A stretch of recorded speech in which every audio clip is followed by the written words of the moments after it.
तो hello guys, welcome to FS.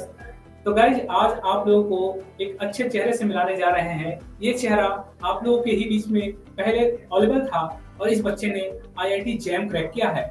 जो कि आप लोग जानना चाहते होंगे कि आईआईटी जैम क्वालिफाई करने के लिए क्या स्ट्रेटजी होनी चाहिए, किस तरीके से हम तैयारी करें। तो जानते हैं, आइए उन्हीं के मेजबानी वही बताएंगे कि अपने मुंह से कि किस तरीके से उन्होंने तैयारी किया और क्या क्या उन्होंने प्लानिंग किया, किस तरीके से आप आईआईटी जैम क्वालिफाई करके अपना आईआईटी में जाने का सपना पूरा कर सकते हैं। तो आइए हम बात करते हैं सौरभ जी से। तो चलो Saurabh ji, first of all आपको कंग्रेचुलेसन। और सबसे पहला क्वेश्चन आपसे हमारा ये है कि आप सबसे पहले अपने आप को इंट्रोड्यूस करिए। सर, मेरा नाम सौरभ पाटीदार है और मेरी ऑल इंडिया रैंक 259 है सर। बहुत सही, और बहुत अच्छी बात है। इसके लिए कंग्रेचुलेसन आपको। थैंक यू चलिए, सर। तो कुछ बताइए और अपने बारे में। क्या आपके घर में क्या सीन चल रहा, कितने भाई हैं, आपके पापा जी क्या करते हैं, सब कुछ बताइए ताकि बच्चों को पता चले कि हाँ वाकई में किस तरीके से आप इस जगह से उठ करके आप यहाँ तक पहुंचे हैं। सर, मेरे पिताजी से फार्मर है सर, किसान है। और सर मैंने फर्स्ट आईआईटी के लिए सर मैंने पहले जेई की प्रिपरेशन करी थी। और सर उसमें मेरा हुआ नहीं था। उसके बाद ट्वेल्थ फेल हो गया था सर। ओके। तो सर मैंने फिर से ट्वेल्थ डबल करा और बीएससी में एडमिशन लिया। और उसके बाद मुझे जो हमारे कॉलेज के प्रोफेसर थे, डॉक्टर रीना मैम, तो उनसे मुझे आईआईटी जेम के बारे में पता चला। तो ओके। फिर मैंने धीरे धीरे आईआईटी जेम का प्रिपरेशन चालू किया। मुझे केमिस्ट्री में इंटरेस्ट था तो मैंने केमिस्ट्री सब्जेक्ट से लिया सर। और फिर मुझे आईएफएस के बारे में पता चला, मैंने यूट्यूब पे वीडियोस देखे थे सर। तो उसके बाद मैंने आईएफएस ज्वाइन करा। ओके। तो आईपीएस आपका, जो आपने आईपीएस के ज्वाइन किया आपने आईपीएस को, तो क्या आपने यूट्यूब पे देखा था या किसी फ्रेंड ने आपको बताया था, रिकमेंड किया था आईपीएस के लिए? सर मैंने यूट्यूब से वीडियोस देखे थे उसमें। ओके। तो आपको लेक्चर कैसे लगे थे आईपीएस के? सर मुझे लेक्चर अच्छे लगे थे तो उसके बाद ही मैंने सर ज्वाइन किया था सर। ओके, बहुत अच्छी बात है। जी सर। तो आपको ओवरऑल मतलब आप एक एवरेज स्टूडेंट रहे हैं पहले। आपकी जी बात से पता चल रहा है कि आपने क्लास 12 में डबल बार करना पड़ा, जिसकी वजह से आपकी पहले स्थिति जो थी उतने अच्छे लेवल पे नहीं थी। तो जी आपको ऐसा फील हुआ कि मुझे और मेहनत करना चाहिए। तो जी आपका आईआईटी जाने का सपना था। जी सर, आईआईटी, बस आईआईटी करना था सर। बिल्कुल, बहुत अच्छी बात है। तो आईआईटी जाने का सपना आपका पूरा होने वाला है।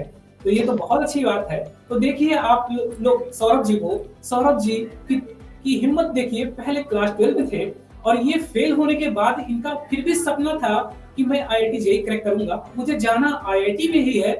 और आईआईटी जेईई न जा करके इन्होंने उस जगह पे नहीं उनको अचीवमेंट मिला। तो इसीलिए कहते हैं कि जो भी मेहनत करता है उसमें सफलता जरूर मिलती है।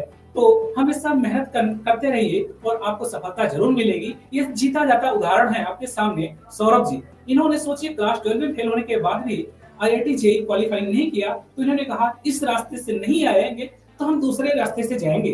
क्योंकि आपको पता है एक ओवर में 6 बॉल होते हैं, अगर पहली बॉल मिस हो गई तो दूसरी बॉल हमारे लाइफ में जरूर आएगी, उस बॉल को मिस नहीं होने देंगे। और इन्होंने इस चीज को प्रूव करके दिखाया और ये अपना आईआईटी का सपना पूरा कर लिया। तो ये आईआईटी जैम के एक अच्छे खासे उदाहरण हैं। तो इस तरीके से आप देख सकते हैं कि ये किस तरीके से अपनी स्ट्रेटजी बना के रखे हैं। तो चलिए हम बात करते हैं सौरभ जी से कि सौरभ जी आप ये बताइए कि आपने कितने घंटे तैयारी की और किस तरीके से आपने स्ट्रेटजी बनाया कि हम इतना घंटा इनऑर्गेनिक केमिस्ट्री या ऑर्गेनिक केमिस्ट्री या फिजिकल केमिस्ट्री, कितना टाइम दिया आपने पढ़ने में। बच्चों को बताइए ताकि उन्हें भी, आपके जो साथ पाठी हैं, जो दोस्त यार हैं, उनको भी पता चले कि हमें वाकई में किस तरीके से तैयारी करनी चाहिए। जी सर, मैंने सर स्टार्टिंग में पहले तो सर ज़्यादा टाइम में दे नहीं पाता था। तो दो दो घंटे में सर 2 घंटे इनऑर्गेनिक को देता था, 2 घंटे ऑर्गेनिक को और 2 घंटे फिजिकल केमिस्ट्री को।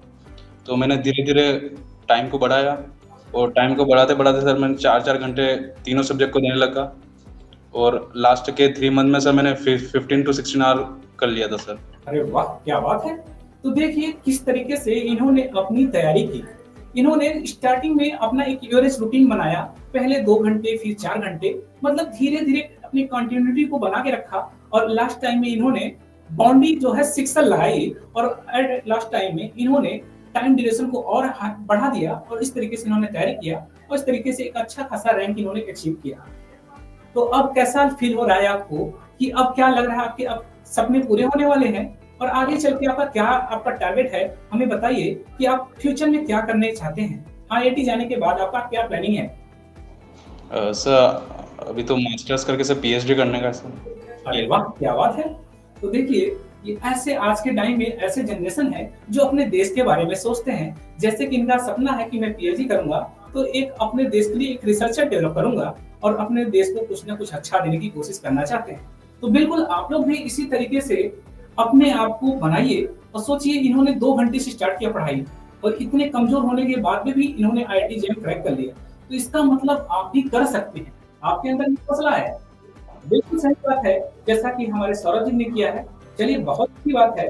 तो इसके साथ-साथ आप कुछ और बताना चाहते हैं, जो कि आपको लगता है फ्यूचर में कि मेरे लिए ये सब बेस्ट हेल्पफुल होगा, तो आप उसके बारे में भी बता सकते हैं। चलिए, कुछ बताइए अपने बारे में कुछ और भी चीज़ें कि सर इनऑर्गेनिक हमको टफ लगता है या ऑर्गेनिक टफ लगता है या फिजिकल टफ लगता है? अगर आपको एमएससी करना होगा, तो एमएससी में आपके पास 3 ऑप्शन है, इनऑर्गेनिक, ऑर्गेनिक, फिजिकल। तो बेसिकली आप किसमें ज़्यादा कंफर्टेबल फील करते हैं, ये बताइए बच्चों को? सर मैं फिजिकल और इनऑर्गेनिक में ज़्यादा कंफर्टेबल हूँ सर। ऑर्गेनिक इतना ज़्यादा नहीं आता सर। ओके, बहुत अच्छी बात है। तो आप इन फिजिकल केमिस्ट्री में कंफर्टेबल फील करते हैं। जी। ये तो बहुत अच्छी बात है।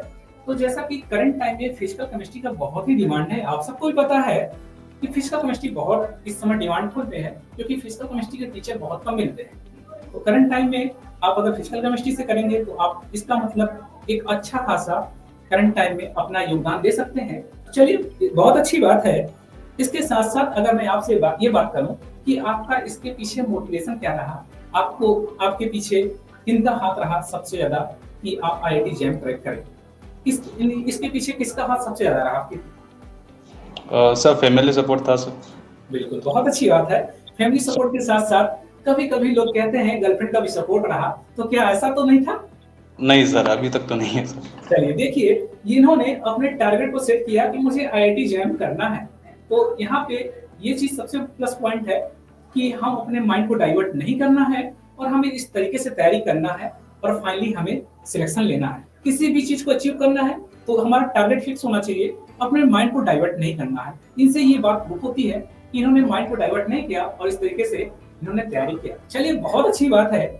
किनको आपने रोल मॉडल बनाया, या अपने गुरुजी को या अपने मम्मी या पापा को, किनको रोल मॉडल बनाया कि हमें ऐसा ही बनना है फ्यूचर में?